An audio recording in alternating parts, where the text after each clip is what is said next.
Ce ne sont pas toujours les grandes décisions qui ruinent une vie financière. Ce sont les petites habitudes, répétées chaque jour.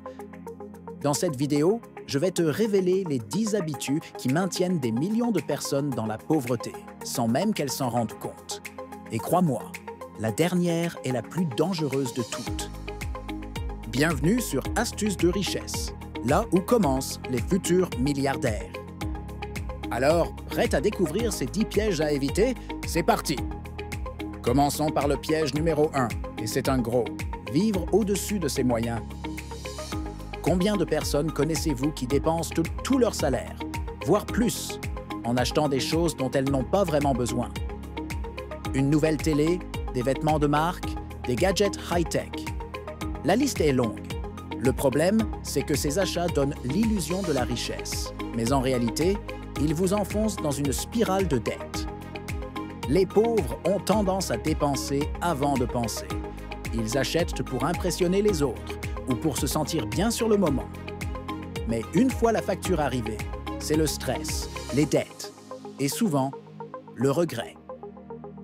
Les riches, eux, font exactement l'inverse. Ils investissent avant de dépenser. Qu'est-ce que ça veut dire? Eh bien, au lieu de claquer leur argent dans des choses qui perdent de la valeur, comme une voiture neuve qui se déprécie dès que vous quittez le concessionnaire, ils mettent leur argent dans des actifs qui travaillent à net pour eux. Par exemple, acheter un bien locatif qui génère un revenu passif chaque mois, investir dans des entreprises qui croissent et versent des dividendes, ou encore créer ou investir dans une entreprise qui rapporte à long terme. La clé ici, c'est la discipline. Les riches ne se privent pas de tout plaisir, mais ils savent différencier un achat utile d'un achat impulsif.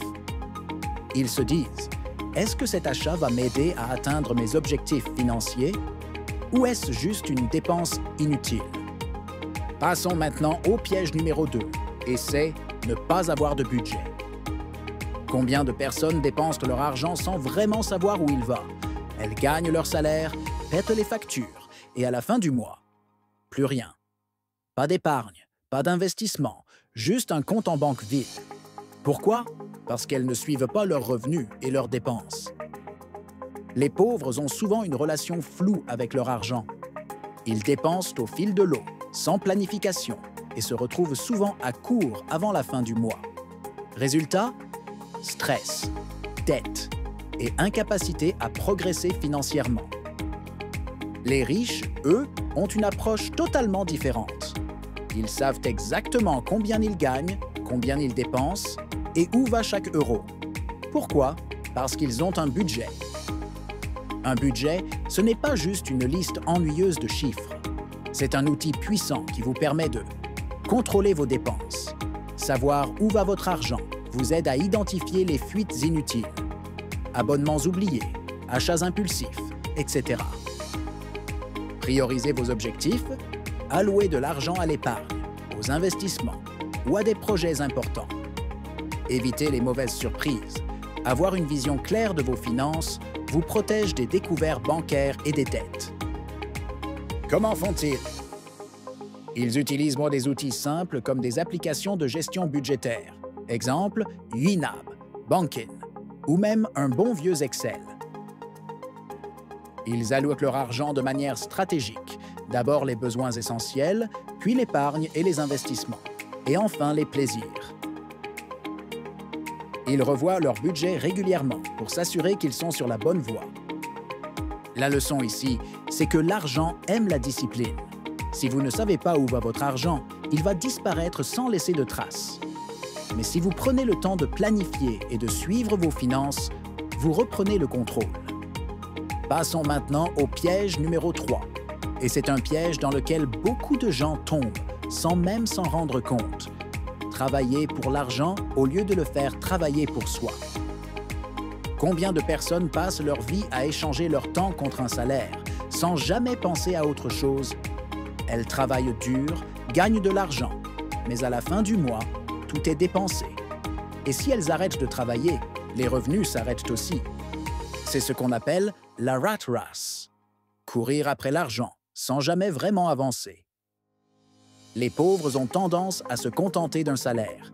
Ils pensent que la seule façon de gagner de l'argent, c'est de travailler plus dur ou plus longtemps. Mais le problème, c'est que le temps est une ressource limitée. Vous ne pouvez pas travailler 25 heures par jour, et même si vous le pouviez, est-ce vraiment la vie que vous voulez? Les riches, eux, ont compris une chose essentielle. L'argent doit travailler pour vous et non l'inverse. Au lieu de simplement échanger leur temps contre de l'argent, ils investissent dans des actifs qui génèrent des revenus passifs. Qu'est-ce qu'un revenu passif?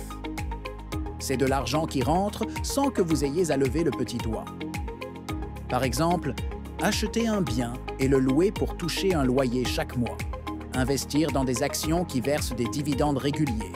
Créer sa chaîne YouTube ou une boutique en ligne qui génère des revenus même quand vous dormez, ou même écrire un livre ou créer une œuvre qui rapporte des royalties. La clé ici, c'est de penser à long terme. Les riches ne se contentent pas de gagner de l'argent, ils le font fructifier.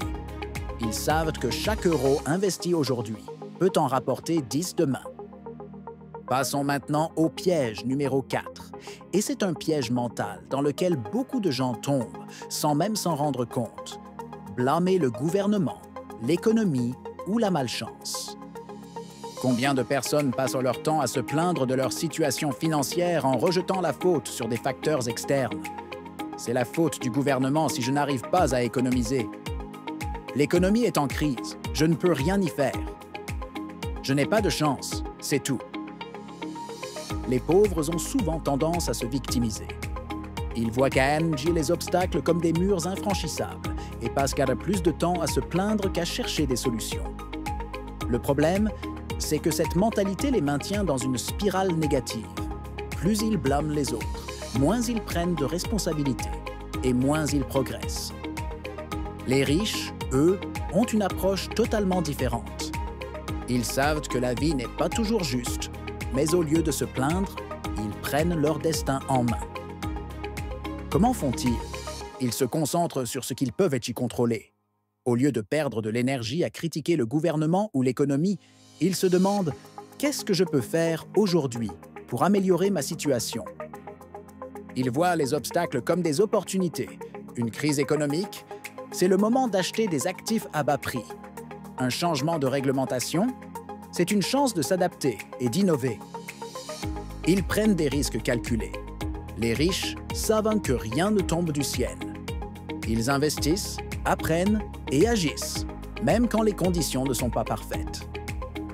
La leçon ici, c'est que vous ne pouvez pas contrôler tout ce qui vous arrive, mais vous pouvez contrôler votre réaction. Blâmer les autres, c'est renoncer à votre pouvoir. Prendre des responsabilités, c'est reprendre le contrôle de votre vie. Piège numéro 5. Et c'est un piège qui paralyse beaucoup de gens. Avoir peur du risque et ne jamais investir. Combien de personnes gardent leur argent sur un compte épargne, à peine rémunéré, parce qu'elles ont peur de perdre ce qu'elles ont? Elles préfèrent la sécurité apparente de ne rien faire, plutôt que de prendre le moindre risque. Mais voici la vérité. Ne pas investir, c'est prendre un risque encore plus grand. Pourquoi? Parce que l'inflation grignote peu à peu la valeur de votre argent. Les pauvres ont souvent une relation compliquée avec le risque. Ils voient l'investissement comme un jeu de hasard, quelque chose de réservé aux experts ou aux riches. Résultat, ils restent bloqués dans une situation financière stagnante, sans jamais progresser. Les riches, eux, ont une approche totalement différente. Ils savent que le risque fait partie de la vie, mais au lieu de l'éviter, ils prennent des risques calculés. Qu'est-ce qu'un risque calculé? C'est une décision réfléchie basée sur une bonne éducation financière. Les riches apprennent avant d'investir. Ils comprennent les marchés, les produits financiers et les stratégies d'investissement. Une diversification intelligente. Ils ne mettent pas tous leurs œufs dans le même panier. Ils répartissent leurs investissements pour limiter les pertes. Une vision à long terme, les riches savent que les marchés fluctuent, mais ils restent concentrés sur leurs objectifs à long terme. Le risque n'est pas l'ennemi. L'ennemi, c'est l'inaction. Si vous ne prenez jamais de risque, vous ne donnerez jamais à votre argent la chance de croître. Passons maintenant au piège numéro 6, et c'est un piège qui vole votre temps sans même que vous vous en rendiez compte. Regardez trop la télévision et passez des heures sur les réseaux sociaux. Combien de personnes rentrent chez elles après une journée de travail, s'assoient sur le canapé et allument la télé ou scrollent sur leur téléphone pendant des heures? C'est facile, c'est divertissant, mais c'est aussi une énorme perte de temps. Les pauvres ont souvent tendance à gaspiller leur temps libre en activités passives. Ils regardent des émissions de télé-réalité, scrollent sur les réseaux sociaux ou jouent à des jeux vidéo pendant des heures. Le problème, c'est que ce temps pourrait être utilisé pour quelque chose de bien plus productif. Apprendre, se former ou même lancer un projet qui pourrait changer leur vie. Les riches, eux, ont une approche totalement différente. Ils savent que le temps est la ressource la plus précieuse et ils l'utilisent à bon escient. Comment font-ils? Ils lisent et se forment en continu. Les riches consacrent une partie de leur temps à lire des livres, écouter des podcasts ou suivre des formations. Ils savent que l'éducation est la clé pour progresser. Ils limitent les distractions. Au lieu de passer des heures sur les réseaux sociaux, ils utilisent ces plateformes de manière stratégique pour réseauter, apprendre ou promouvoir leur business. Ils investissent dans leur développement personnel, que ce soit en apprenant une nouvelle compétence, en suivant des cours en ligne ou en assistant à des séminaires, les riches ne cessent jamais d'apprendre. Warren Buffett passe 80% de son temps à lire. Elon Musk a appris à construire des fusées en lisant des livres. Oprah Winfrey attribue une grande partie de son succès à son amour pour la lecture. Chaque minute compte. Si vous passez 3 heures par jour à regarder la télé ou à scroller sur les réseaux sociaux, ça fait 21 heures par semaine, 84 heures par mois, soit plus de 1000 heures par an. Imaginez ce que vous pourriez accomplir si vous utilisiez ce temps pour apprendre ou entreprendre. Et vous, où en êtes-vous? Est-ce que vous passez trop de temps sur des activités passives ou est-ce que vous utilisez votre temps libre pour vous former et progresser? Passons maintenant au piège numéro 7. Et c'est un piège qui maintient beaucoup de gens dans une situation financière difficile. Ne jamais apprendre de nouvelles compétences. Combien de personnes restent bloquées dans un emploi mal payé, sans perspective d'évolution, simplement parce qu'elles n'ont pas investi dans leur propre éducation? Elles se contentent de ce qu'elles savent déjà, sans chercher à se développer ou à s'adapter aux changements du marché. Les pauvres ont souvent tendance à sous-estimer l'importance de l'apprentissage continu. Ils pensent qu'une fois qu'ils ont un diplôme ou un emploi, ils n'ont plus besoin d'apprendre. Mais dans un monde qui évolue à toute vitesse, cette mentalité est un piège. Les riches, eux, ont une approche totalement différente. Ils savent que le meilleur investissement qu'ils peuvent faire, c'est en eux-mêmes. Comment font-ils? Ils apprennent constamment, que ce soit en lisant des livres, en suivant des cours en ligne ou en assistant à des séminaires, les riches ne cessent jamais d'apprendre. Ils développent des compétences recherchées. Au lieu de se contenter de ce qu'ils savent déjà, ils cherchent à acquérir des compétences qui ont de la valeur sur le marché. Exemple, gestion financière, marketing digital, leadership. Ils s'adaptent aux changements. Les riches savent que le monde évolue et ils s'assurent de rester pertinents en apprenant de nouvelles technologies ou méthodes. Exemple concret, Bill Gates lit environ 50 livres par an. Elon Musk a appris à construire des fusées en lisant des livres et en discutant avec des experts. Oprah Winfrey attribue une grande partie de son succès à son amour pour la lecture et l'apprentissage. La leçon ici, c'est que l'éducation ne s'arrête jamais. Si vous ne progressez pas, vous régressez. Apprendre de nouvelles compétences, c'est la clé pour augmenter vos revenus, évoluer dans votre carrière ou même lancer votre propre entreprise. Le 8e est un piège qui maintient beaucoup de gens dans une routine sans issue, suivre la foule et ne pas penser différemment. Combien de personnes suivent le même chemin que tout le monde, simplement parce que c'est ce qu'on leur a appris à faire? Va à l'école, trouve un bon emploi, travaille dur et tout ira bien. Mais voici la réalité. Ce chemin traditionnel ne mène pas toujours à la réussite financière. Les pauvres ont souvent tendance à croire aux mythes populaires, comme « l'école garantit la réussite » ou « il faut travailler dur pour réussir ». Ils suivent la foule, font ce que tout le monde fait et espèrent des résultats différents. Mais en réalité, ils restent coincés dans un système qui ne les récompense pas à leur juste valeur. Les riches, eux, ont une approche totalement différente. Ils savent que pour réussir, il faut penser différemment et prendre des chemins différents. Ils savent que suivre la foule ne mène nulle part. Ils sont prêts à sortir des sentiers battus pour atteindre leurs objectifs. Piège numéro 9. Et c'est un piège qui peut ruiner vos finances si vous n'y faites pas attention. Ne pas savoir différencier un bon et un mauvais crédit. Combien de personnes accumulent des dettes de consommation sans réfléchir aux conséquences? Elles utilisent leur carte de crédit pour acheter des vêtements, des gadgets ou des vacances et se retrouvent ensuite coincées avec des mensualités élevées et des intérêts qui s'accumulent. Les pauvres ont souvent tendance à voir le crédit comme une solution facile pour acheter ce qu'ils veulent tout de suite. Mais ils ne réalisent pas qu'ils paient très souvent 2 ou 3 fois le prix initial à cause des intérêts. Pire encore, ils utilisent le crédit pour financer des dépenses inutiles, ce qui les enfonce dans une spirale de dette. Les riches, eux, ont une approche totalement différente. Ils savent que la dette peut être un outil puissant si elle est utilisée correctement. Les riches empruntent de l'argent à faible taux d'intérêt pour acheter des actifs qui génèrent des revenus ou prennent de la valeur.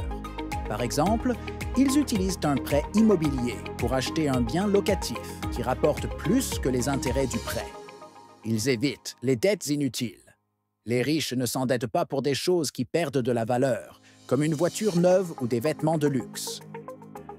Exemple concret, Robert Kiyosaki, auteur de « Père riche, Père pauvre », explique que les riches utilisent la dette pour acheter des actifs, tandis que les pauvres s'endettent pour des passifs. Warren Buffett utilise des prêts à faible taux pour investir dans des entreprises qui génèrent des rendements élevés. La leçon ici, c'est que la dette n'est pas l'ennemi. L'ennemi, c'est la mauvaise utilisation de la dette. Si vous savez différencier un bon crédit d'un mauvais crédit, vous pouvez utiliser la dette comme un levier pour accroître votre richesse. Et vous, où en êtes-vous? Est-ce que vous utilisez le crédit pour financer des dépenses inutiles? Ou est-ce que vous l'utilisez pour investir? Dites-le moi dans les commentaires. Et maintenant, passons au dernier piège de cette vidéo. Et c'est un piège qui rend beaucoup de gens vulnérables. Se contenter d'un seul revenu. Combien de personnes dépendent uniquement de leur salaire pour vivre? Elles travaillent dur, touchent leur paie à la fin du mois et recommencent le cycle. Mais que se passe-t-il si elles perdent leur emploi? Ou si leur salaire ne suffit plus à couvrir leurs dépenses? Les pauvres ont souvent tendance à se reposer sur une seule source de revenus, généralement leur salaire. Le problème, c'est que cette dépendance les rend vulnérables aux aléas de la vie. Perte d'emploi, maladie, crise économique. Une seule source de revenus, c'est comme marcher sur une corde raide sans filet de sécurité. Les riches, eux, ont une approche totalement différente. Ils savent que diversifier ses sources de revenus est la clé de la sécurité financière. Comment font-ils? Ils investissent dans l'immobilier. Les propriétés locatives génèrent un revenu passif chaque mois, sans qu'ils aient à travailler davantage. Ils créent des business, que ce soit une entreprise en ligne, une franchise ou un projet parallèle, les riches ne se contentent pas d'un seul emploi. Ils investissent en bourse. Les actions, les ETF et les dividendes leur permettent de générer des revenus supplémentaires sans effort. Ils diversifient leurs compétences. Les riches apprennent à monétiser leurs talents, que ce soit en écrivant un livre, en donnant des formations ou en créant du contenu en ligne. Exemple concret. Warren Buffett ne dépend pas uniquement de son salaire. Il génère des revenus grâce à ses investissements dans des entreprises comme Coca-Cola et Apple.